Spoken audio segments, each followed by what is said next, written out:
Hello my friends and welcome back to another Baldur's Gate 3 character building guide. Hope you're all doing well. Today we are going to go over every single multi-class combination in Baldur's Gate 3 and talk about the best ones. So over the last couple weeks I've been going through and talking about every single one of the 66 possible two-class combinations in Baldur's Gate 3, rating them on tier lists, and discussing how powerful they are, how you'll build that character, and their strengths and weaknesses.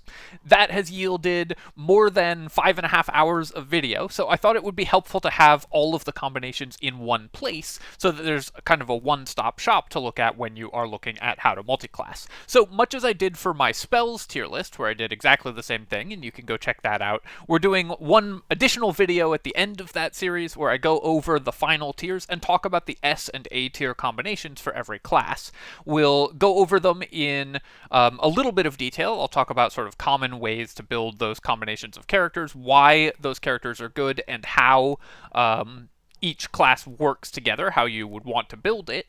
And if you are interested in more detail about those class combinations or about the lower tier combinations, then of course you can go check out the previous 4 videos in this series where we went over all of them in extreme detail.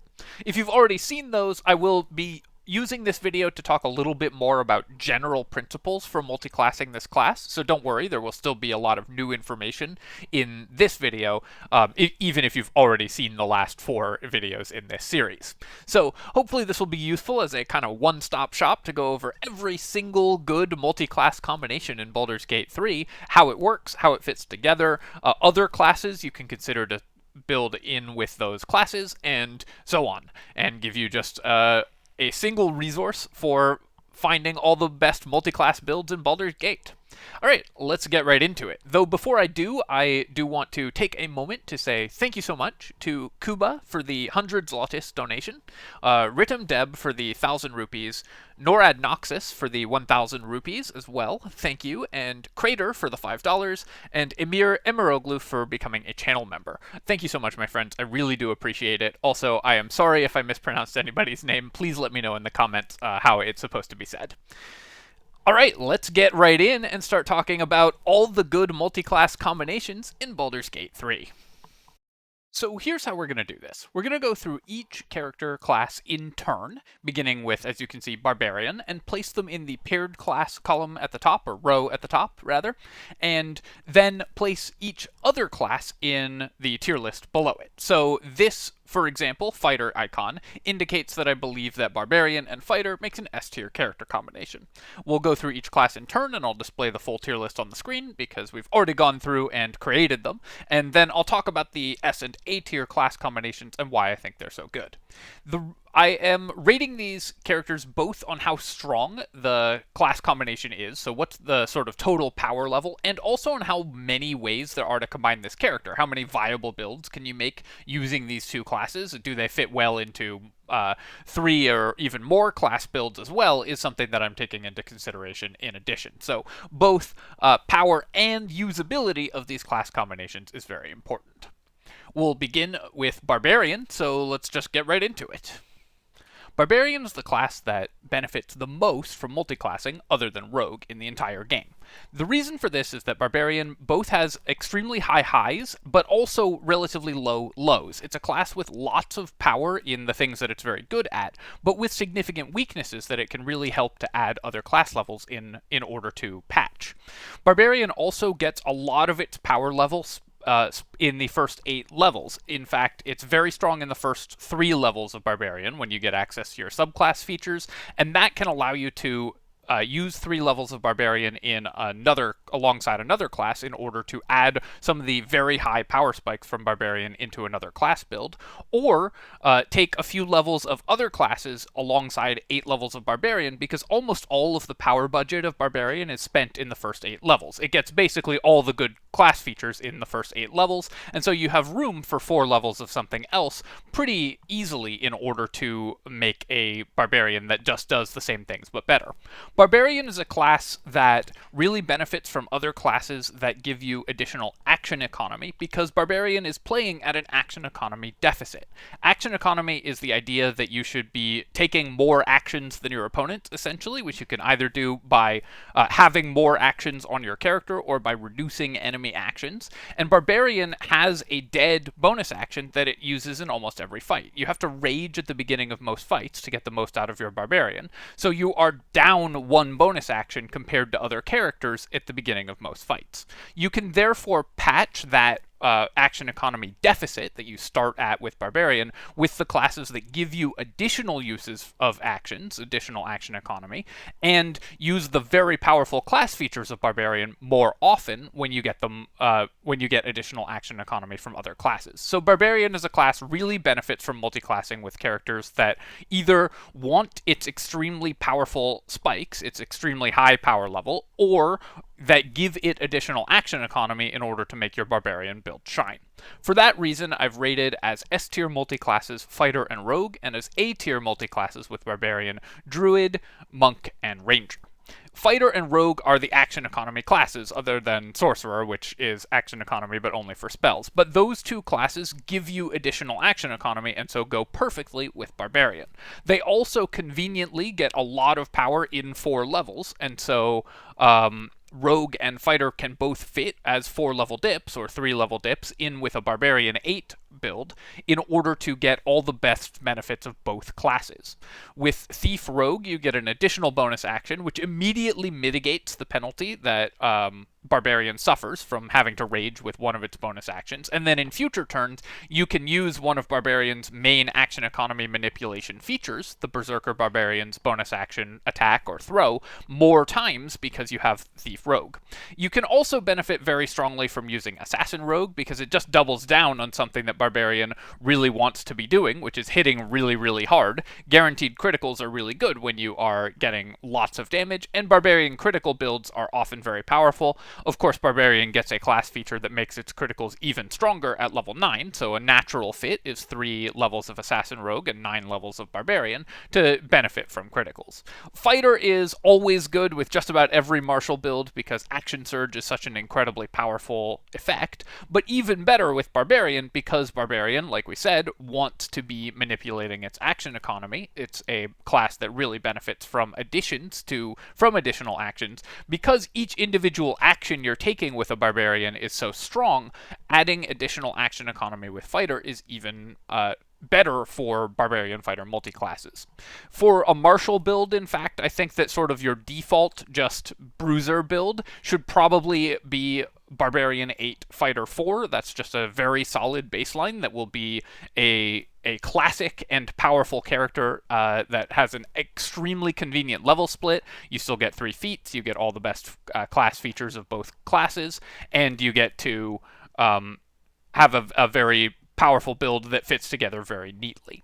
In A tier, we have Druid, Monk, and Ranger with Barbarian, and Druid and Barbarian works really well because you can rage in Wild Shape, and Wild Shape forms really want to have protection from damage in order to stay in Wild Shape longer. One of the downsides of Wild Shape forms is that they're relatively squishy. They have low ACs, typically not that many hit points, more hit points because you can use multiple of them, so you get additional health bars. But Barbarian, especially Bear Totem Barbarian, can rage, halving incoming damage to your Wild Shape form, doubling the utility that you get out of Wild Shape. You can think of Wild Shape basically as giving you an extra health bar a few times a day for your character, and Barbarian multiplies that extra health bar by 2, so you are going to gain even more benefit, as well as doing more damage with every attack. There is a little bit of conflict because the most Wild Shape focused druids, Moon Druids, want to use their bonus action to Wild Shape, and then also their bonus action to Rage if they're Raging Barbarian. So there's a little bit of conflict there because they both want the same action, but it's still just a very powerful combo once it comes online. Barbarian and Monk can be used to mitigate the downsides of Monk. The main downside of Monk is that you require Wisdom, because it needs Wisdom for its AC, and so Monk is very multi-attribute dependent, what we call MAD. Monk builds need all of the stats in order to shine. They need basically four of the six stats, but they need very high values in all of them. By pairing it with Barbarian's unarmored defense, which scales off of your Constitution, you cut out one of the attributes that Monk normally requires, so you're going to only need Strength, Dex, and Con for a Barbarian Monk hybrid build. There's also some other things you can do with, again, Monk gives you additional bonus action dashes and stuff like that, which works really well with Barbarian, and bonus action jumps with Step of the Wind, because, again, Barbarian really wants additional action economy. And finally, the action economy theme continues with Ranger builds, because Gloomstalker Ranger gets you an additional attack at the beginning of combat, so you can enter Rage and then attack twice still for your Berserker Barbarian or whatever, with your additional Gloomstalker attack. And because Barbarian attacks hit so hard and so frequently, thanks to Reckless Attack making you more likely to hit, Gloomstalker Ranger will give you additional attacks and additional damage on every at the beginning of every combat. Hunter Ranger also gives you AoE attacks if you want to dip those two together, multiclass those two together, but Barbarian does have some options for AoE attacks already, with Tiger Barbarian Rage, for example, so mostly you're using this to patch the action economy issues that Barbarian has. For caster multiclasses, Barbarian has one main thing that it gives you, which is giving you Constitution save proficiency and unarmored defense from Constitution, so you can use a robe while still getting con save proficiency and getting AC that scales off your Constitution on a caster. However, Rage obviously conflicts with casting, so it's something that you are not necessarily always going to want to do, and usually if you want con save proficiency on a caster, you're better off getting that from Sorcerer or from Fighter. Overall, Barbarian is a class that has a lot of really interesting multi-class applications because it is so powerful and benefits so heavily from any class that can give you additional action economy, and I think it's one of the classes that both multi-classes smoothest, so it has some of the most natural fits because the 8-4 split with Barbarian is so good, or 9-3, and gain some of the highest benefits. You can have some of the strongest builds in the game just by using Fighter and Barbarian for melee builds, or Rogue and Barbarian for throwing builds are two of the most powerful builds in the entire game, and then there's a bunch of other builds that benefit really powerfully from pairing with Barbarian for massive burst damage, accuracy on your attacks, and gaining the benefits of Rage on classes that want them. There's a lot more niche builds, which I talk about in the Barbarian section of the previous videos, so go check those out. Bard multiclasses. So Bard is an extremely self-sufficient character and is very happy just taking 12 levels of Bard. That will be a totally reasonable character. So you definitely don't need to multiclass on Bard because it is so powerful and so self-sufficient, but it can also get massive benefits from multiclassing, and there are many ways to build your Bards alongside other characters to make an even more powerful character. Bard gives you several different things. One, it's incredibly front-loaded, so one level of Bard just gets you access to every single skill in the game, great conversation skills, Bardic Inspiration, and a number of other things. 2 levels in Bard gets you Song of Rest, which is incredibly powerful in Baldur's Gate, giving you additional short rests, which allow you to recharge your resources, and 3 levels of Bard gets you access to the extraordinarily powerful Bard subclass features. So all of those level splits are great if you want to add a few levels of Bard into other characters. Bard also works extremely well for martial builds because Swords Bard allows you to just make additional attacks, and so many archery builds are going to be based around 5 or 6 levels of Swords Bard in order to get extra attack from Swords Bard and the flourishes, and alongside more frequent recharges of inspiration dice in order to do as much damage as possible.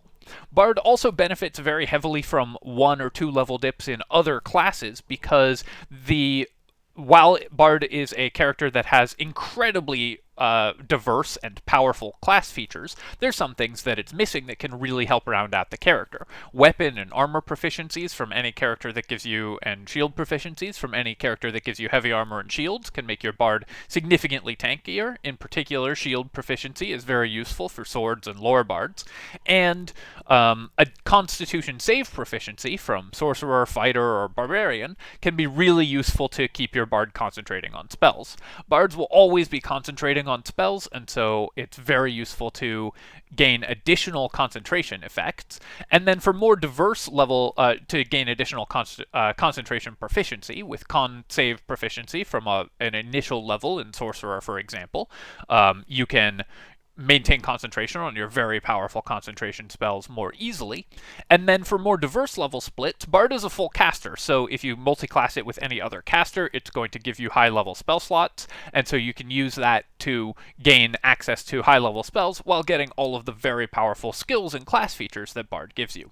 For that reason, I've rated as S tier multiclasses with Bard Cleric, Fighter, Paladin, Rogue, Warlock, and Wizard, which I know sounds like a lot, but it really is, and as A tier, Ranger, and Sorcerer. So Bard and Cleric, I think, is a very natural combination of one level in either direction. Either you want skills on your Cleric, or you want heavy armor and shield proficiencies and all the utility from a one-level Cleric dip on your Bard. You can also do more involved splits for healing.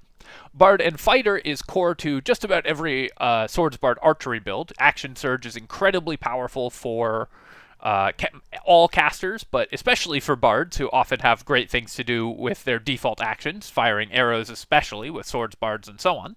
And also just one level of fighter gets you heavy armor, shields, and con save proficiency. Bard and Paladin mixes together to get very high level smites, while also using Swords Bard stuff for multi-attacks. Bard and Rogue is core to all archer builds. All of the Swords Bard archer builds are very good with that, and all the things that Bard gives you works very well for Rogue as well. You get a lot of conversation skills, and the utility spells from Bard can be extremely powerful for rogues. Bard and Warlock, again, this works very well with a Swords Bard because you can make your attacks based on charisma if you take Blade Pact Warlock, and that will allow you to have a charisma-based Swords Bard making multiple attacks per round and using the very powerful control spells available to both classes. And Wizard gives you access to every wizard spell with only a single level. All of those options are very powerful as 1 or 2 level dips for your Bard, or vice versa, because both classes work very well together. What Bard mostly needs are just small boosts to enable its survivability or give it just a little touch more power level, because the class by default is so strong already.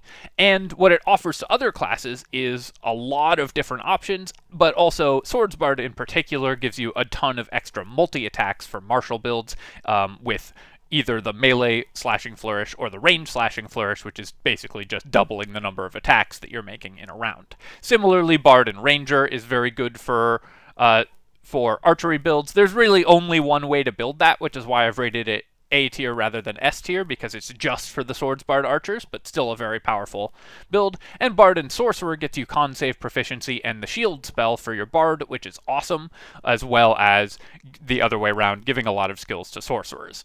Those are both sort of one level dip classes, or rather Sorcerer and Bard together is one level dip territory only, so again I've rated it A tier, whereas all 6 of these other classes have a lot of really interesting builds that you can do with more even splits, dedicated healers with Bard and Cleric, lots of different martial classes or caster-oriented splits with Action Surge with Fighter, and smites with Paladin, and so on. Overall, what Bard is looking for is just minor patches to its extremely powerful class features, and it can be used for for skill proficiencies and additional skill expertise with Lore Bard, additional skills on any character, and so makes an excellent splash for any character that wants to be your party face you can use alongside Bard. Overall, Bard I think is an extremely flexible class just because it's so powerful and its class features are so good early. It doesn't need to multiclass, but any multiclass with Bard is going to be very good. Cleric Multiclasses. Cleric has the distinction of being the best one-level dip class in the entire game. A single level of Cleric adds so much to any build because you get both your class and subclass features at the first level of the class, so you're going to get basically all of the power budget of Cleric's class and subclass features with a single level. Obviously, Cleric has a lot of power budget in its higher level spells, but the great thing about this is you get all of these features without losing a caster level. So when you multiclass Cleric and another caster, you get everything that Cleric gets at level 1 without losing a caster level for that caster. Let's talk a little bit about what you get at level 1 of Cleric. You get medium or heavy armor proficiency, depending on your subclass, and shield proficiency. Very important for lots of casters. You can also get martial weapon proficiency from some of the subclasses as well. You get Sanctuary and Healing Word, two of the best bonus actions in the entire game, giving you a massive amount of additional action economy and utility for your character. You get Guidance and Thaumaturgy, two excellent cantrips, which give you both the ability to pass skill checks much more reliably, and for a party face, meaning that you'll have advantage on skills without having to run away from the person you're talking to after casting Friends, and not risking losing your honor mode run because somebody got mad that you cast Friends on them. And you also get access to Bless, Create Water, Command if you're a wisdom-based caster, and all the other extremely powerful Cleric level 1 spells. All of Cleric's spells at first level are awesome, and you get access to great cantrip selection, a ton of excellent spells. You get a defensive reaction if you take Light Cleric, which gives you disadvantage on incoming attacks, making your whatever character you took it on much more resilient, as well as access to the best weapon and armor proficiencies in the game. Importantly with Cleric, because the armor proficiencies come from the subclass rather than the class, you can get heavy armor proficiency later in a build. Normally with taking Fighter or Paladin, you have to take them at level 1 to get heavy armor proficiency, but with Cleric you can take that level at any time, and if you take Life or Tempest Cleric, you get that heavy armor proficiency at any point you take it.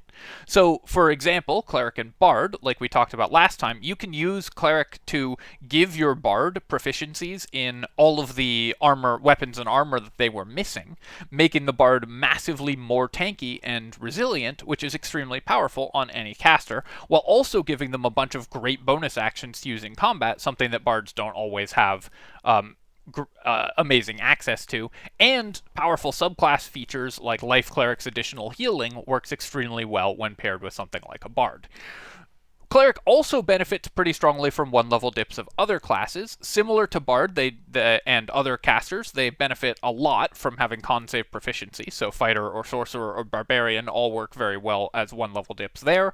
And they get access to a lot of additional because some of Cleric's best spells are at 3rd level, you can often just take 5 levels of Cleric to get stuff like Spirit Guardians and 7 levels of another class in order to get access to your best Cleric spells and have more even level splits. For that reason, I've rated as S tier with Cleric, Bard, Druid, Fighter, Wizard, and Sorcerer. Notice that all of the full casters are there except for Warlock, and that's because Warlock spell slots don't stack with Cleric spell slots, so you won't increase your caster level by multiclassing it with Warlock.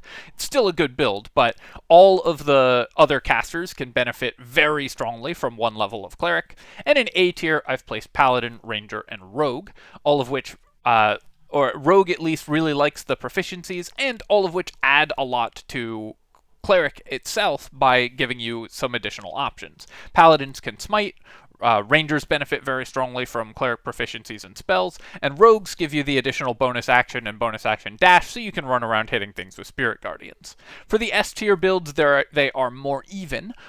Bard and Cleric, both great 1-level dips, but also make really excellent, more involved multi-class splits. If you want a combat character, then adding in War Cleric to your Bard gives you additional attacks. Oh, actually, that's something else I didn't mention about what Cleric gives you with 1 level, is War Cleric just gives you bonus action attacks 3 times per day, and those are just full-on main hand attacks, so any additional riders you have or any special attack forms you can use with War Cleric, so you can use any martial build can benefit very strongly from War Cleric. In particular, archers who use 2-handed bows get extra attacks, or throwers, like Eldritch Knight throwers, benefit from 1 level of War Cleric to increase their burst damage a few times per day.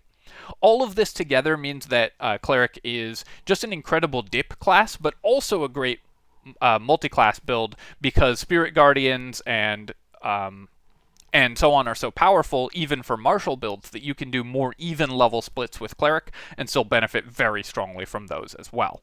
Most of the time with Cleric Multiclassing, it's one level of something else to give your Cleric a defensive reaction, like a one level of Sorcerer gives them better skill access, shield, and con save proficiency. Or one level of Cleric to give all of the many benefits of Cleric to another class, but lots more even level splits are possible. So Cleric is mostly a one-level dip class in either direction, but has just so much utility that it is worth considering for basically every build. In fact, I think there's almost no build that shouldn't consider taking one level of Cleric, because it's just so good for every possible character. Druids. So Druid is a relatively greedy class for multiclassing in the sense that it has a lot of its power budget relatively late in its level progression. It's somewhat backloaded. The reason for this is that you get your best spells at level 4 Druid spells, or level 7 levels of Druid, and you get some of your best class features at level 10 with the third attack in wild shape forms and so on. So Druid often wants only a couple levels in other classes, and so we're looking mostly at the classes that have natural one-level breakpoints in order to multiclass with Druid. As in the reverse, Druid doesn't give you that much with 1 or 2 levels that you wouldn't get better from another class. The weapon and armor proficiencies and save proficiencies and skills aren't amazing for most other classes, so it's not something that you're really looking to do. And the Druid utility is often overpowered by taking one level of Cleric. So if you want small levels in a caster class, there are usually better options like Cleric, Sorcerer, Bard, or Wizard, actually. Really, all of them are better one-level dips than Druid. So most of the time you're seeing Druid in specialty builds or as a couple levels of another class in order to power up a mostly Druid build. There's one exception to this, which is Spore Druids, who with 2 levels get access to additional damage, making them really good as additions to mostly archery builds, because then it's easier to protect the Spore Druid health shield. That additional damage per attack adds up when you're making lots and lots of attacks with a Spore Druid, and so can really give you some additional power level. Mostly, though, you're using small dips into other classes in order to power up your Druid's casting or your wild shape forms, or make your Druid sort of more natural, fall into more of its natural level splits, while not missing out on caster levels, so mostly you're going to want to mix it with other casters. For that reason, I've rated it as S-tier combinations: Cleric, Fighter, Sorcerer, Sorcerer, and Wizard, and as A-tier combinations, Barbarian and Monk. The Cleric, Sorcerer, and Wizard combinations I've already kind of talked about. Basically, one level of any of those for Druid is incredible, because Sorcerer as your first level gives you much better skills. It gives you all the dialogue skills, as well as con proficiency, and the shield spell, as well as infinite out-of-combat flight if you take Storm Sorcerer, or additional unarmored AC with Draconic Sorcerer. Armor of Agathis from Draconic Sorcerer is also pretty good for your wild shape forms, and so on. Cleric, of course, is self-explanatory, giving you access to heavy armor for your Druid forms and all of the extremely powerful utility, but also there's a broken interaction between Sanctuary and Moonbeam, one of Druid's most powerful early-level spells, because the Moonbeam damage doesn't count as coming from the caster, so it won't break Sanctuary. Multiclassing these two characters together can therefore make a cheesy character that's basically invincible. Fighter fits very naturally, because 2 levels of Fighter gets you Action Surge, as well as heavy armor and con save proficiencies. And Action Surge is very, very powerful, of course, for Druids, because you can cast a spell and then wild shape in the same turn if you're not a Moon Druid, or cast a spell, wild shape, and attack all in the same turn if you are a Moon Druid. Druids' main play pattern usually is going to be to cast a powerful concentration spell and then spend some of the rest of the fight in wild shape, and so Fighter makes that a much more natural play pattern, and also Druid still gets its third wild shape attack at level 10 if you take 2 levels of Fighter, so it fits very well together, and Wizard gives you access to every Wizard spell thanks to the scroll scribing thing, which obviously gives your Druid massively more versatility. Barbarian can be used to rage with your wild shape forms, which with Bear Totem Barbarian can reduce the damage dealt to your wild shape forms, which gives you much more longevity on Druid, and Monk gives you unarmored defense based on your Wisdom, which works in your wild shape form, and your Druid will have very high Wisdom, so one level of Monk can increase the armor class of your wild shapes massively, while also giving you additional damage for Spore Druids and stuff like that. Offhand bonus attacks for Spore Druids are a lot of extra damage, so you can benefit from Monk levels with a Spore Druid as well. More even multi-classes for Druid are somewhat uncommon, but not unheard of. There's definitely other things you can do that work really well with more even multi-classes. In general, those are going to be summoning builds, like Necromancer and Druid mixed together, but for the most part with Druid, what you're doing is you are just trying to make your Druid, who's already a Druid, better by adding 1 or 2 levels of another class to patch one of its weaknesses or enhance one of its strengths, and these classes will all do that very well.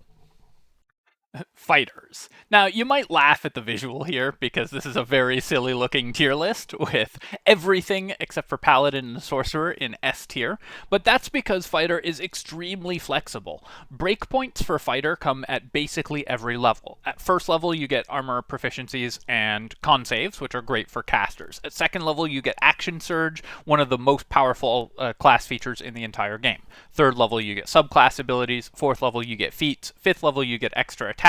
Sixth level, you get additional feats. So there are breakpoints for Fighter basically at every possible level that you can take Fighter, which means that it fits extremely well into just about any other possible build. Because Fighter is so flexible when it comes to multiclassing, and also gives you so much power because very early on you get great proficiencies, constitution saves, and action surge, which every single character can use more actions, of course, so that's just going to be very powerful for every possible build.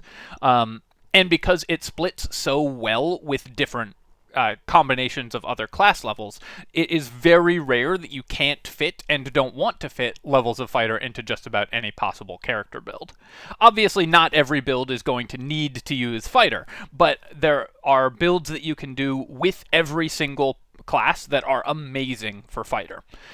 Fighter gives you and in return, Fighter also benefits very heavily from anything that increases your damage per attack. So it benefits from, say, Spore Druid or Barbarian or whatever, because it makes so many attacks thanks to Action Surge, and anything that gives you additional utility, because the one thing that Fighters as a monoclass character are missing is a lot of utility.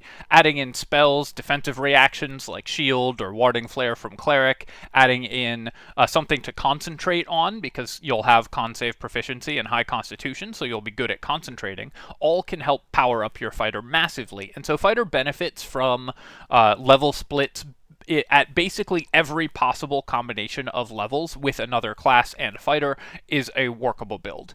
In particular, it's very good for adding in 2 levels to caster builds or archery builds to make them even better at outputting damage, or eldritch blasting builds, and it's very good as an initial level for all casters because it gives you con save proficiency and armor proficiencies.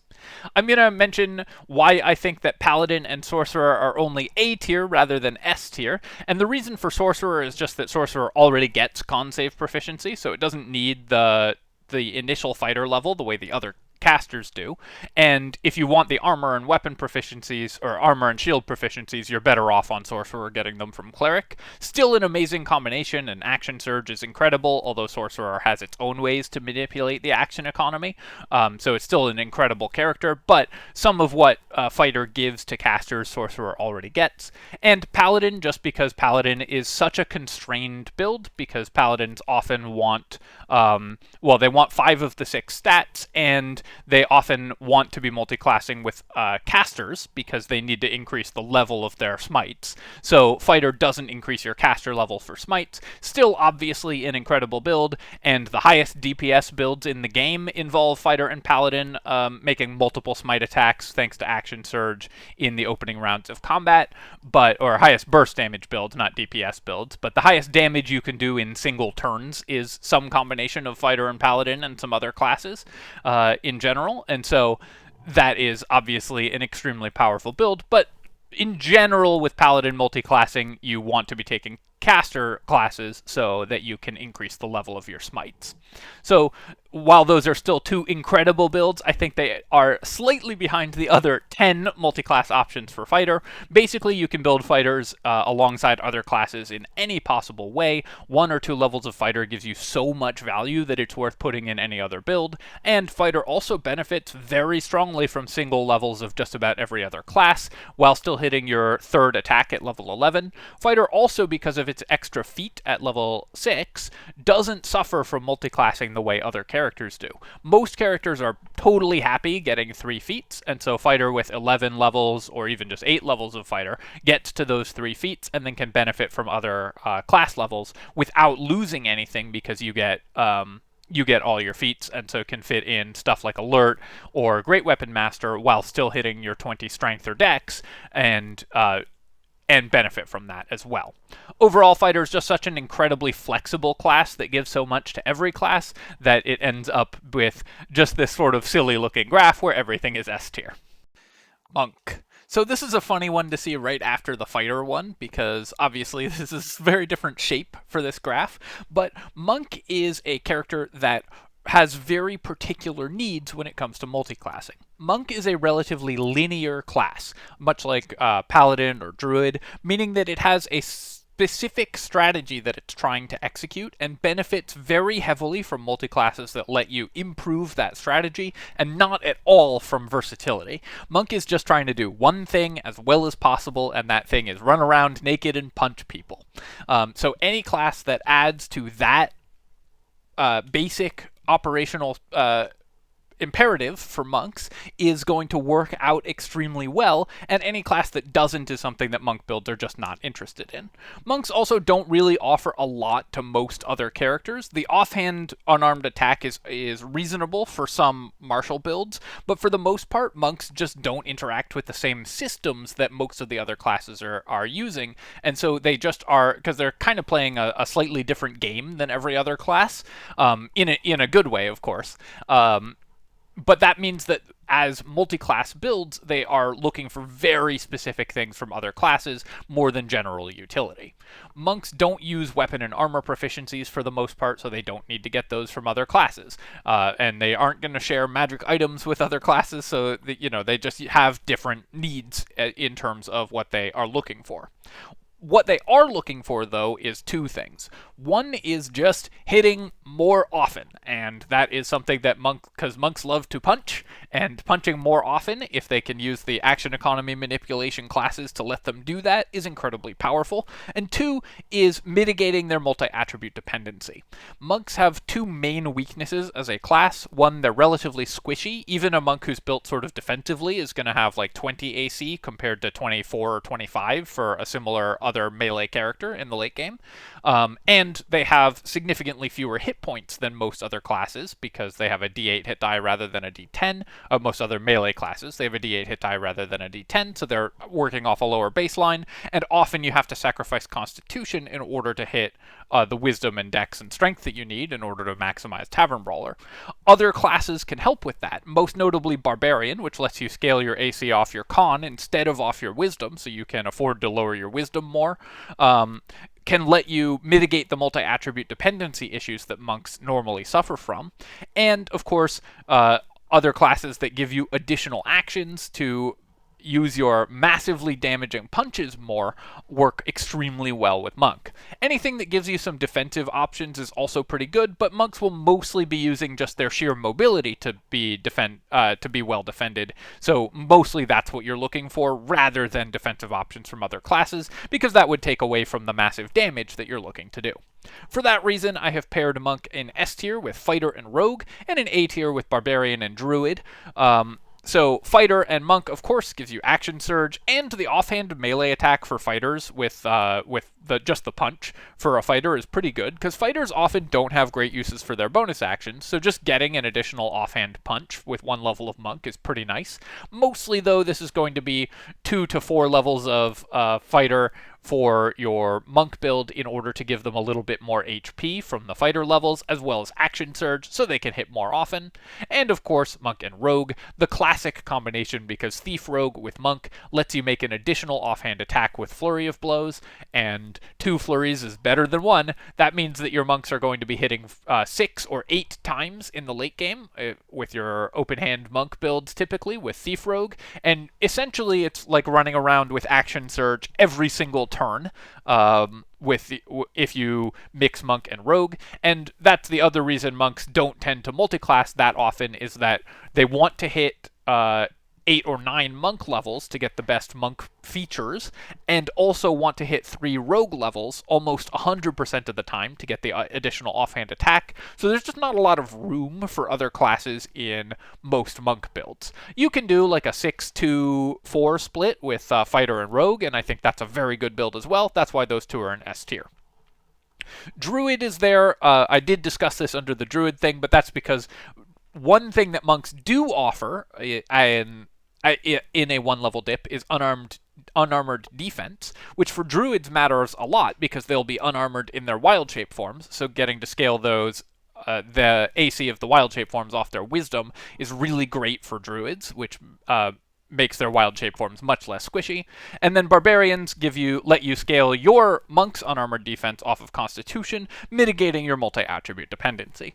Monks are also notable because they have, in this entire tier list of the 66 possible combinations, the only combination that fell in D tier is monk and wizard, because anything that you would want from wizard for monk you can get better from sorcerer. Monk offers nothing to wizard in return, basically. It doesn't offer proficiencies or anything that wizard is interested in. You won't have high enough wisdom to use the unarmored defense. And sorcerer just does all the things that wizard does for a monk, but better, by giving you skill checks and whatever, as well as the storm sorcery flying movement, which is actually quite useful for monks since they can increase the distance of that flying movement with their monk passive features. So monk and wizard is the only D tier combination, but for the most part monk builds are just so locked in at like a 9-3 or 8-4 split with rogue that there isn't room for a lot of multiclassing with monk, because it's such a linear but powerful strategy. You just want to be doing the thing that you do, and you are the best at doing it, punching things, but you're just looking for classes that help you to do that. Paladin. So Paladin gives you smite attacks, which let you turn your high-level spells into massive burst damage. That means that Paladin multiclasses extremely well with characters that get high-level spells. You can either use 2 levels of Paladin alongside a caster class to give that caster access to massive melee burst damage, which is extremely powerful on caster classes, especially ones that are already going to be making attacks, like swords, bards, or blade-packed warlocks. And you can also use a couple caster levels alongside your paladin's levels to hit certain breakpoints and reach higher level spell slots. 7 levels of paladin gets you all their best class features for most paladin subclasses, and so you can mix in 5 levels of another caster class and still to reach higher level spell slots, and then be making high level smites and have access to all the utility and stuff from casters. Paladin is a relatively greedy and multi-attribute dependent class as well, in terms of its item requirements and its attribute requirements, and so you can mitigate that somewhat by taking the right levels in other classes in order to cut out some of the downsides of Paladin and make use of its incredibly high power peaks. Paladin is what we would call a linear character, as in it has a very straightforward strategy, but a very powerful strategy. So what you want with your multiclassing is just to enhance that strategy, make it easier to execute its extremely powerful strategy more frequently, more reliably, and without putting yourself at risk. To that end, we have rated as S-tier combinations Bard, Sorcerer, and Warlock, and you'll notice something about those 3 classes, and as A-tier character combinations Cleric, Fighter, and Rogue. The thing that you'll notice about those 3 classes is that they're all the other charisma classes.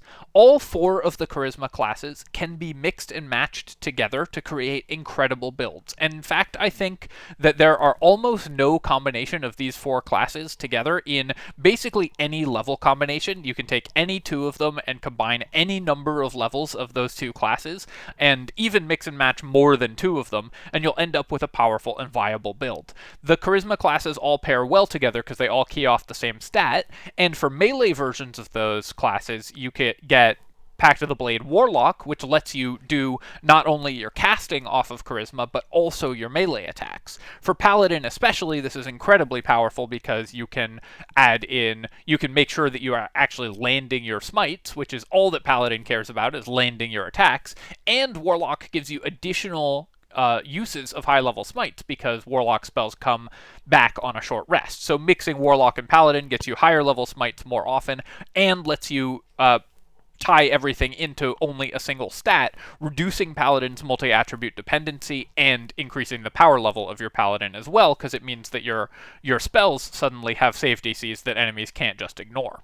Sorcerer gives you action economy, defensive stats, con save proficiency if you take it at your first level, although that does cost you heavy armor. All of which can be useful for Paladins. Mostly Sorcerer is there for quicken spells and high-level spells, high-level smites, which is very powerful. Bard, of course, gives you conversation skills, as well as Swords Bard mechanics, which let you attack more often with your Paladin, which, again, very powerful because Paladin has no inherent action economy manipulation. So Swords Bard that makes multiple attacks per round, all of which can be smites, gives your Paladin massive additional damage. Similarly, Fighter, like we talked about in the Fighter section, can use Action Surge to give your Paladin more attacks, and Cleric is just so good that one level of Cleric is great for Paladins. Mixing and matching these more evenly can be used for Radiant damage builds as well, and Warding Flare from the Light Cleric is really good for a Paladin build because Paladins naturally have no defensive reactions. In fact, Paladins have almost no reaction abilities at all. So adding in reactions from Sorcerer for Shield, or Cleric for Warding Flare, or even Battlemaster Fighter for Riposte are all very powerful options that, or even like cutting words from your Lore Bard. All are very powerful options that let your Paladin use their actions and resources more efficiently in combat. In the other direction, of course, Paladin is a heavy armor class that gives you heavy armor, shield proficiencies, martial weapon proficiencies, so it can be used to give any caster access to that, and lets them do massively damaging smite attacks. Rogue with Paladin is a really interesting one, and the reason that I think that this is so good, aside from just the natural combo of Rogue, of Assassin Rogue making your Paladin smites critically hit, and that is just very good as well, is that Paladin benefits incredibly from the bonus action dashes and hides and disengages and stuff. Paladins love critical hits, so Assassin Rogue is obviously amazing for them, but the bonus action dashes are also really good for Paladin because they care a lot about mobility, and getting into range of enemies can be really useful with Rogue. Overall, with Paladin, what you're looking for is just higher level spells to use on smites, or using Paladin to gain the auras and charisma synergy with other casters. Mostly you're going to be mixing and matching these Paladin levels relatively evenly with the charisma classes in 7-5 or 3-9 or 7-5 splits, but Paladin has a lot of opportunities for single level or 2-level dips in other classes as well, and makes for a character that is very focused on just outputting massive damage and benefits extremely strongly from anything that can help it do that. Ranger. So Ranger, I think, is one of the classes that benefits the least from multiclassing in Baldur's Gate. Not that you can't make incredibly powerful Ranger multiclass builds, of course you can, but Ranger as a class is relatively backloaded, meaning that its best features actually all come at level 11 for Beastmaster and Hunter Ranger, and so there's not a lot of room to mix and match Ranger levels with other classes, since you need 11 levels of Ranger, so you're mostly looking at one level of something else in order to make Ranger multiclasses work. The exception to this is Gloomstalker Ranger, which gets an incredibly powerful class feature at level 3, and so can be used in 3 or 5 level splits with other classes in order to make more even splits. But for the most part, Ranger is either going to be taking one level of another class in order to sort of power up a primarily Ranger build, or is going to be taking 3 or 5 levels of Gloomstalker Ranger, 3, 4, or 5 for the feat potentially, but once you're at 4, you probably want 5 for extra attack, of Gloomstalker Ranger in order to power up other builds. Especially archery builds can benefit from this massively, because one of the best things rangers get at low levels is archery fighting style, which is secretly one of the the most powerful features in the game. +2 to hit is massive, and also mitigates the downsides of sharpshooter, which is an extremely powerful feat that does massive additional damage, but you need to have bonuses to hit in order to reliably land it. Archery fighting style from ranger can be added into other archery builds to make that much more reliable. You get extra attack and Misty Step at 5 on Gloomstalker Ranger, and of course at level 3 you get the additional attack at the beginning of combat, which is often going to be like 30 additional damage at the in the first turn of combat, which can make the difference between an enemy living or dying. And you get, even more importantly in some ways, +3 initiative. That's 3/5 of the alert feat, which is hands down the best feat in the entire game. Alert is going to win you more combats than just about any other possible feature, because winning initiative is so powerful. I sometimes get people questioning this, but think of it this way. D&D combat is an exercise in reducing the number of relevant actions your opponents are taking to 0, as low as possible. One of the best ways to do that is to go first and kill them before they act, because then they don't act at all.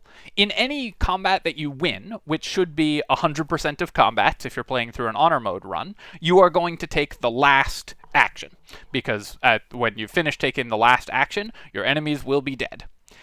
That means that if you take the first action, the ratio of actions that you're taking to the ratio of actions enemies are taking is going to be much, much better for you over the course of the game. So winning initiative is going to give you hundreds or even thousands of extra actions, of extra turns over the course of an honor mode run. Bonuses to initiative from Gloomstalker Ranger or from Barbarian level 7 are therefore some of the most powerful class features that you can get, because it is such a strong feature to win initiative. That's a bit of a side note to Ranger multiclasses, but it goes to show why that's such a powerful dip. Rangers therefore benefit either from being added into other builds, usually archery-focused builds, in order to increase their burst damage, or taking one level of one of the very powerful one-level dip classes, but for the most part otherwise are not going to be seeing more even splits with Ranger and other classes. For that reason, I've rated as S-tier combinations Fighter and Rogue, and as A-tier combinations Barbarian, Bard, Cleric, and Wizard. The A-tier combinations are all basically one-level dips, or other than Barbarian, but Bard, Bard, of course, is for Swords Bard. Swords Bard will typically, I think, want to multiclass more with Fighter or with Rogue, but obviously is still excellent with Ranger for archery-focused builds. Barbarian and Ranger is a melee-focused build, which pairs less well than Barbarian and Fighter most of the time, but still the increased burst damage or additional attacks from mixing these two classes together is really powerful, and Rage and Reckless Attack is great for every melee build, so it's always good. And Cleric and Wizard are amazing one-level dips for casters because of the utility they bring. Giving you access to the whole Wizard spell list is awesome for a Ranger. Cleric gives you a bunch of proficiencies if you happen to need them, but also gives you all the utility that clerics bring. War Cleric also is just an extra attack for your Ranger, and it's one of the only ways for a level 11 Ranger to manipulate the action economy. One level of War Cleric combines with Hunter Ranger to just do an additional volley every turn, which is awesome. In S tier, of course, Rogue, Fighter, and Ranger together make basically every archer build in the game that isn't a Swords Bard are a combination of 2 or 3 of those classes in various level splits, and so obviously those are incredibly powerful builds that work really well together. Adding Gloomstalker Ranger to archery-focused builds, and usually you're going to see all 3 of the same, all 3 together is one of the best things that you can possibly be doing when you're trying to build initial burst damage. Assassin Rogue, Gloomstalker Ranger, and Battlemaster Fighter together is the classic archer build, and is some of the highest initial damage that you can get in the game, and one of the most broken builds in the game because you could do it from stealth with greater invisibility and so on, and never interact with the enemies at all if that's your desire. Or just kill 2 enemies before the fight starts, which is obviously awesome. Overall, Ranger is looking for ways to either just gain small benefits on a primarily Ranger build, or add in the incredible power of initial burst damage that you get from Gloomstalker Ranger to builds that want initial burst damage. For the most part, though, it's going to be mixing small levels of other classes with it, or 3 levels of Gloomstalker with other classes. Rogue. So Rogue is the class that benefits the most from multiclassing of any class, and that's because Rogue's power level is all packed into the first 3 levels. Rogue's power budget is basically entirely spent on its incredibly strong subclass abilities and the massive utility that you get at the first level of Rogue, first and second levels of Rogue. And then later on in the class progression of the class, it gets, relatively speaking, significantly less than in those first 3 levels. That means there's tons of room in Rogue builds in order to add in other class levels to gain the power spikes that other classes have access to, while getting all the utility and power of Rogue because it comes so early in your Rogue level progression. Rogue therefore pairs with basically every single class in the game to make an incredible build, and I think that it is the class that suffers the most from being monoclassed, but also one of the classes that is in some of the most broken builds in the entire game when it comes to multiclassing. Rogue at first level gets you access to a ton of skills, 2 skill expertises, which are awesome to get at first level, so either dialogue skills or lockpicking, which are very important for just about every character. At second level, it gets you bonus action, dash, hide, and disengage, which is really useful for both martial and ranged characters, both melee and ranged characters, who can use it to get into range or run away, and gain basically free advantage on all your attacks with the bonus action hide, which is incredible for any build making attack rolls. And then at level 3, you get either an additional bonus action from Thief Rogue, which already basically just triples your movement. Like three levels of Rogue, you just have triple movement speed because you can dash twice with the bonus action Thief Rogue, which in and of itself is an incredibly powerful class ability, even before you see the bonus, the broken things you can do with additional bonus damage. Or 3 levels of bonus actions, or 3 levels of Assassin Rogue gives you guaranteed critical hits and an extra action if you open combat with your Assassin Rogue.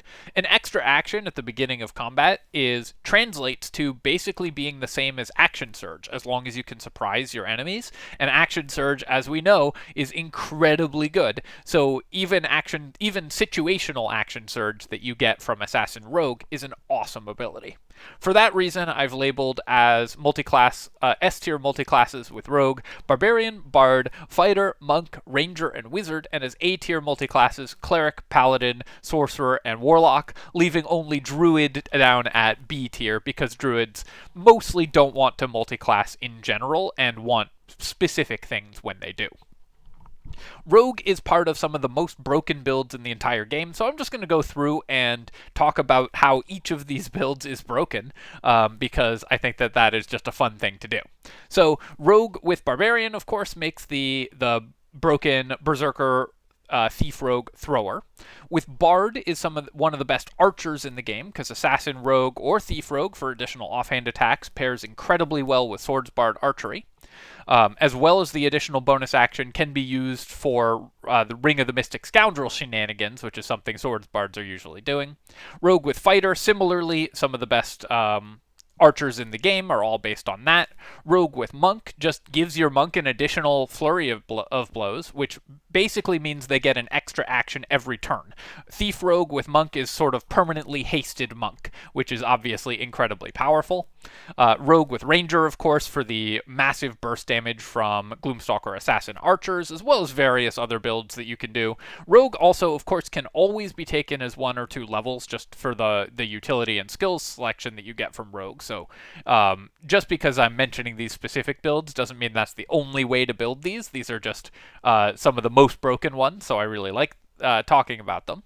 Rogue and Wizard is both pretty good for Arcane Trickster, and which is one of the few ways to sort of use Arcane Trickster. But Arcane Trickster with the disadvantage on saving throws against wizard spells is actually really good if you get all the wizard scrolls, and that can be really powerful for Arcane Trickster. But also, of course, the bonus action hides and disengages are really good for wizard, and the guaranteed critical hits are a function of some of the most broken lightning builds in the game using Assassin Rogue and then for Rogue and Cleric, you can dash around multiple times per turn with Spirit Guardians up. Rogue and Paladin can guarantee critical hits with Assassin, Rogue, and Smites, as well as giving your Paladin more mobility.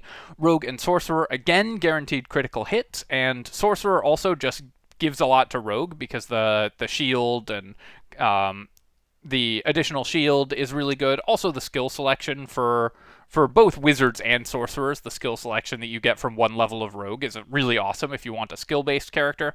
And rogue and warlock can make incredibly potent fear builds using guaranteed critical hits or bonus action offhand attacks, if that's something that you're doing with with your rogue. Like if you have two hand crossbows, you can do fear with Great Old One. You can also do charisma-based sneak attacks, which is kind of fun with melee builds, and moving around and dashing and stuff with warlock is just as good as it is with every other caster. Overall, Rogue gives you so much in the first 3 levels that it's just incredibly powerful when multiclassed with other casters, and because it doesn't gain a lot as you level up in Rogue, you should usually consider multiclassing Rogue with other characters because it is going to add a ton of power level to your Rogue. What you're looking for in general is just power spikes from other classes, and Rogue builds can really collect power spikes, and that's like there's basically 2 kinds of multiclass builds, right? One is a build that is mostly one class, but with a level or 2 of other classes to patch its weaknesses. And the other is hodgepodges of more even splits that are there to collect lots of power spikes from multiple different classes. Rogues really go in the latter kind, where they can collect, say, the best power spikes of Ranger, Rogue, and Fighter all into one character to make an incredibly potent archer. Rogue overall, incredibly important to multiclassing. Both Thief and Assassin Rogue get one of the best subclass features in the game at level 3, and go in just about any build as a result. Sorcerer. So Sorcerer, alongside Clerics, has the distinction of being the best one-level dip class in the game. It's probably second to Clerics because it's more useful for casters than for marshals, but still, one level of Sorcerer, similar to Clerics, gives you a phenomenal amount at only the first level. Just like Clerics, you get your subclass at level 1, so you get to stack both your class features and subclass features in a single level of the class, which is incredible. Sorcerer at level 1 gets Magic Missile, a great utility spell, or other utility spells like Disguise Self or whatever, and Shield, which is the best defensive reaction in the game and can be used on any character. That's especially useful on martial characters who will often have in the neighborhood of 24 or 25 AC, and so with the Shield spell can hit 30 AC and be basically invincible to attacks in that round. Shield is super powerful as a result and incredibly useful on just about every character. Sorcerer also gives you Constitution save proficiency without losing a caster level, so you can still hit caster level 12 and get high-level spell slots with one level of Sorcerer, or even with more mixed and matched builds, you can still hit high caster levels because you're taking Sorcerer levels alongside other caster levels and still hit your highest level spell slots. Sorcerer also gives you all the great utility cantrips available. Friends, Minor Illusion, Mage Hand, and so on are awesome cantrips that every party needs access to, and adding those in alongside the charisma dialogue skills, you get some of the best utility in the game from a level of Sorcerer, because suddenly this character can be your party face, having invested only a single level in taking it. You also, of course, get a lot of stuff out of more even level splits, because Sorcerer manipulates the action economy, so any caster who's interested in casting more spells, which is all of them, can benefit from Sorcerer levels, letting you use meta magic to break the action economy wide open and take more turns effectively than your opponents are.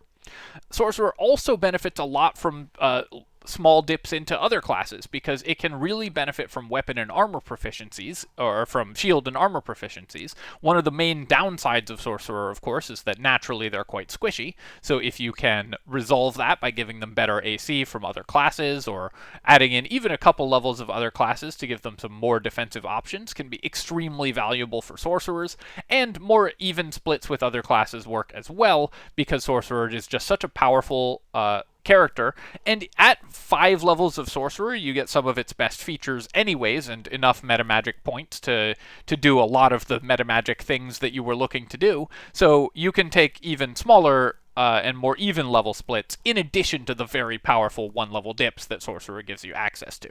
For that reason, I've rated sorcerer as S tier with cleric, druid, paladin, warlock, and wizard, and as A tier with bard, fighter, and rogue. Sorcerer and cleric, of course, 1 level either way is incredible for all the reasons we just talked about. They are incredibly synergistic as classes with 1 level. You can also do more even level splits as well, and Tempest Cleric lets you maximize lightning damage, which is part of one of the most broken builds in the game, where you just maximize and quicken lightning damage on wet enemies to delete them instantly. Sorcerer gives druid, with only a single level invested, which is very important for druid, con save proficiency, letting them maintain concentration while in wild shape, as well as the shield spell and other reactions while in humanoid form. And with paladin, you can get high-level smites either on your sorcerer. You can get smites with a few levels of sorcerer, either by making your mostly paladin build have higher level smites, higher level spells to smite with, or just by adding 2 levels of paladin to a sorcerer build to give them powerful melee attacks. Sorcerer and warlock is awesome because you can use your warlock spell slots to consume for sorcery points, so you can just go for longer. And sorcerer and wizard gives you a sorcerer with none of the downsides, because you get all the utility spells from wizard. The main downside of sorcerer is their narrow spell selection. They're much more powerful, but slightly more narrow than a wizard. Well, because wizard lets you learn all spells from scrolls, 1 level of wizard just fixes all sorcerer's problems. And of course, combined with Tempest Cleric, that's the other core part of the Lightning Lord build that lets you just delete enemies with lightning. I think Sorcerer with Bard, Fighter, and Rogue are also awesome builds for reasons I've discussed when talking about those characters, but slightly less synergistic just because they have a little bit less interest in picking up some of the things that those characters do. So, for example, Fighter and Sorcerer both manipulate the action economy inherently, and there's not always room to multiply those two together. And Sorcerer and Bard, obviously 1 level of Sorcerer goes extremely well with Bard, but it's basically just a 1 level dip in that direction. You are unlikely to be building a character that is, with those 2 classes combined, that is anything other than Sorcerer 1 Bard 11, or, Sorcerer 1 Bard X, because you'd rather hit high-level spells in that combination. And while Rogue is very good for casters in 1, 2, or 3 levels, and you can do sort of critical hit deletion-focused builds with Sorcerer Rogue, it is less powerful than Sorcerer levels taken for other stuff. Sorcerer overall is just such a front-loaded and powerful class that gives you one of the best things you can have for a caster, con save proficiency, without costing you anything, and giving you tremendous utility on every character, that it's always worth looking at, because a single level of shield, magic missile, and infinite out-of-combat flight are so valuable for just a single level invested that Sorcerer is just going to be incredible on basically every possible build. Warlocks. So what Warlocks give to multiclassing builds is really a few different things. One is Darkness and Devil Sight Abuse is just very powerful, and just about any build can make use of 3 levels of Warlock, or 2 levels of Warlock even, if you have Darkness from another source, in order to get Devil Sight and Darkness for one of the most powerful defensive combos in the game. 2, Eldritch Blast is just the best attack cantrip, and adding your Charisma to it with Agonizing Blast from a couple Warlock levels is awesome. 3, Warlocks at level 3 get Pact of the Blade, which lets them use their Charisma for their melee attacks. So for melee builds, you can make them single attribute dependent by making them depend on their Charisma instead of Strength or Dexterity, which means that you get to have maxed out Charisma on characters that otherwise wouldn't be able to. Warlocks also benefit really well from other classes that can give them proficiencies that they would otherwise lack. Normally Warlocks only get light armor and no shield proficiencies, so getting those from other classes is incredible and can make your Warlock much more resilient. And Warlocks' power really caps out at level 9 when they get access to their 5th level spells, because while the level 6 the once per day level 6 spell that you get is okay. It's not an amazing boost to your power level for Warlock level 6. The best one is probably the summon, but it's just a sort of medium summon. For a 6th level spell slot. So you would rather, and you can't refresh the spell slot with items that refresh spells or anything like that, so it's worse than an actual spell slot would be. So you would rather usually invest those last 3 levels in Warlock in something else in order to power up your Warlock even further. Warlocks, like every other caster, benefit from con save proficiencies, and they benefit from action economy manipulation, so they work extremely well with the characters that provide, with the classes that provide those, and Warlock adds a bunch of neat dimensions to just about every other class, because Warlock has such unique mechanics. The downside of Warlocks for multiclassing is their spell slot mechanics, because they don't stack as caster levels with other levels in casters. So if you have levels in Warlock, it is like you took levels in a non-casting class, and you won't hit 6th level spell slots with your other caster levels by adding those together the way you would with any other casting class. That being said, there's still lots of great Warlock and caster multiclasses, because what Warlocks give you in return for that is just more spells per day, and more spells per day is sometimes better than higher level spell slots when it comes to casters, because sometimes they just have a particular mid-level spell that they want to cast over and over again. So all of those things are ways that Warlocks can add a ton of value to other builds or gain a ton of value themselves. For that reason, I've placed Warlock in S tier with Bard, Fighter, Paladin, and Sorcerer, and in A tier with Rogue. And the reason for this is that all of the charisma classes can be mixed and matched together incredibly powerfully. Warlock in particular works very well with all 3 of the other charisma classes to make it astonishingly powerful characters in just about any level combination or split. I think you can take any odd level split of Warlock and Bard, Warlock and Paladin, Warlock and Sorcerer, and end up with a totally top tier honor mode character. And you can mix and match those all in just about any combination and end up with an amazing character. Warlock and Bard also lets you have command with 1 level of Fiend Warlock on Swords Bard, which is really good, both because command is just incredibly good, and it's command that scales off of charisma, so unlike getting it from a cleric level, you actually have the right casting stat on your command. It's incredibly good for that because Swords Bards want to be doing Band of the Mystic Scoundrel shenanigans. Command is the best spell for that, so getting that on a Swords Bard is awesome. It's also just great on Lore Bards, and adding Eldritch Blast and Agonizing Blast and Darkness Abuse to any casting Bard makes that Bard much more resilient and gives them a lot of extra damage. Bard, of course, gives you also additional short rests, which lets you just cast more Warlock spells. Warlock and Fighter is great for the same reason Fighter and every other caster is great. Heavy armor, con save proficiency, and action surge. And unlike other casters, Warlocks get their best stuff at level 9 rather than level 11, so 2 levels of Fighter fits in very well into all Warlock builds, just giving you additional actions which can let you cast more often. Warlock and Paladin, of course, you can fuel your smites with Warlock spells, and Darkness is amazing for Paladins who love advantage, so if you can hide in Darkness, not only are you immune to enemy ranged attacks, which as a melee character is very helpful because it makes enemy ranged characters come towards you, you also get advantage on your attacks, which means your smites will hit more often and crit more often, and Warlock and Sorcerer you can use to fuel Sorcerer spell slots with your sorcery points with your Warlock spell slots. You can consume a short rest resource, therefore, to turn into a long rest resource, which is very useful to enhance the longevity of your character, and makes for just very powerful class combinations. And of course, Eldritch Blast is really good for sorcerers, just as it is for every other character. Rogue and Warlock is a really interesting class. I, in fact, just did a build on this one less than a week ago, which you can find under the Face of Fear, where you can use guaranteed criticals from Assassin Rogue to proc the Fear from Great Old One Warlock. Also, Rogue just it fits really well together because Rogue wants 3 levels, Warlock wants 9 levels. That is, obviously, those two add up to 12, so that is a very natural pairing for the characters.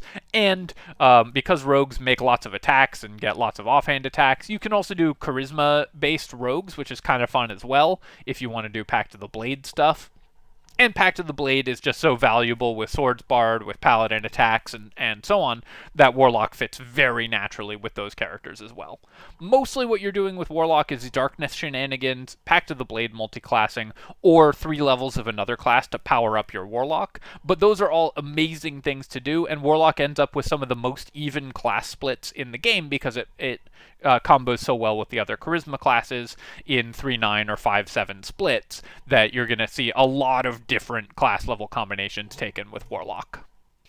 Wizard. So Wizard as a class is primarily interested in 2 things. Either taking a 1 or 2 level dip in another class to power up your Wizard, or your primary Wizard build, or using 1 level of Wizard to add every single Wizard spell to another caster.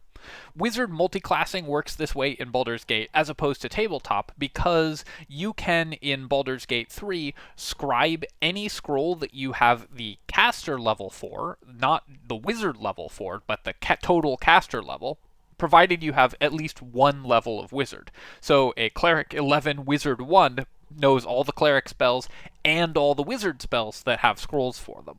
That's insanely powerful for those multi-class builds because adding that much versatility to a caster, you're basically just getting 2 characters for the price of 1 whenever you add a Wizard level to any other class. You get all the great Wizard stuff, and all the best Wizard stuff, and all the best Cleric stuff, all in a single character, and that's awesome. Wizard is also part of a bunch of the most broken builds in the game as a result of that quirk, but also just in general, because it lets you mix and match other casters while still hitting 6th level spells. Not just spell slots, but actual 6th level spells. So you can take a few levels of Cleric and a few levels of Sorcerer for example, 2 levels of Tempest Cleric for the lightning maximization, and a bunch of Sorcerer levels for quicken spells.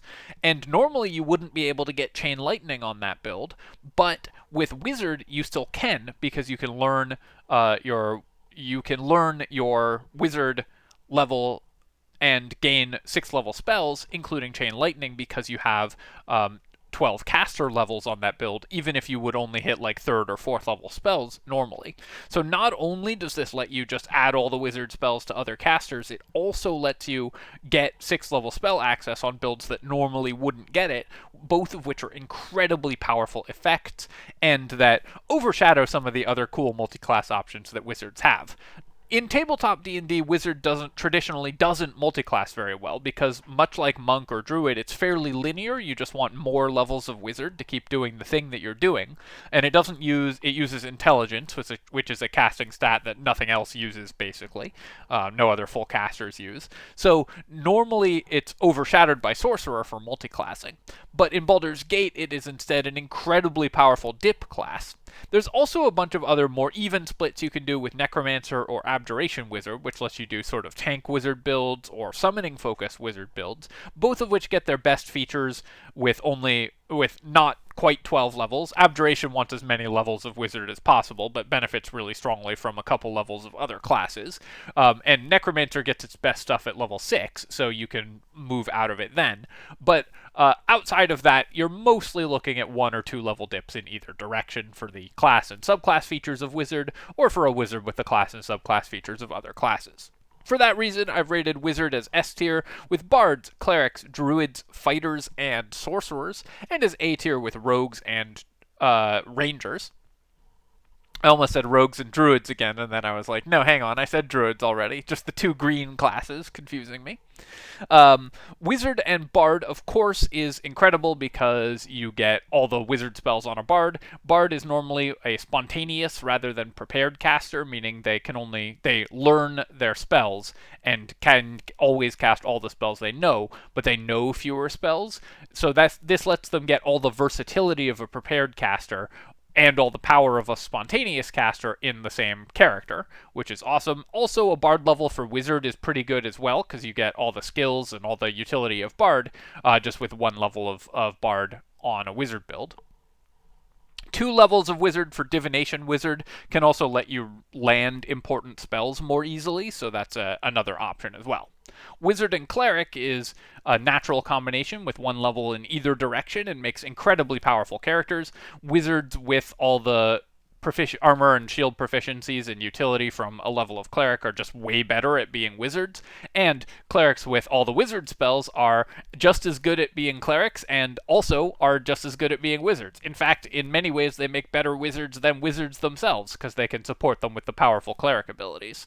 Similarly, all the wizard spells on a druid, that sure is good, and fighter gives you con save proficiency and heavy armor proficiency for your wizard, as well as having some interesting applications with like levels of Eldritch Knight to get a couple caster levels while also taking martial classes. You can mix and match that with Abjuration Wizard to make a tanky Eldritch Knight that doesn't lose too many caster levels, but also gets like mid-level wizard spell casting, as well as the defensive ward, which is pretty solid as well. And wizard and sorcerer, both part of the broken lightning builds, but also again just a sorcerer with one wizard level has all of the wizard spells, and a wizard with one sorcerer level has con save proficiencies and out of combat flight or permanent mage armor from your subclasses, and both of those are incredibly powerful things to get. As well, you can do more even splits here just to get quickened spells of various kinds, and of course more even splits are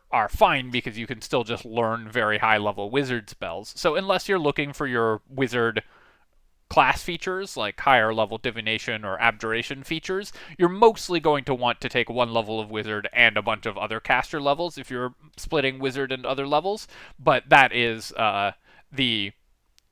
that's just the way that the class works in Baldur's Gate.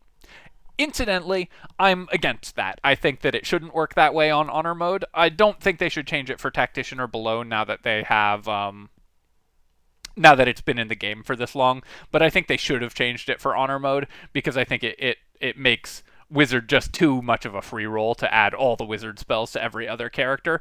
But I don't think it like totally breaks the game or anything, but I do think that it causes some balance issues. Finally, Wizard and Ranger and Rogue are both good, again, just for the other reasons, like Ranger for the reasons it is with other characters. Ranger with all the wizard spells is, while it has lower spell slots, it has fewer spell slots and lower level spells than the other casters. Ranger benefits a lot from utility spells, and Ranger wants to do one level of another class, so one level of wizard is a pretty reasonable option for 11 levels of ranger, and can just give your ranger a bunch more utility and power from having all the wizard spells available to it, or at least all the up to 3rd level wizard spells available to it.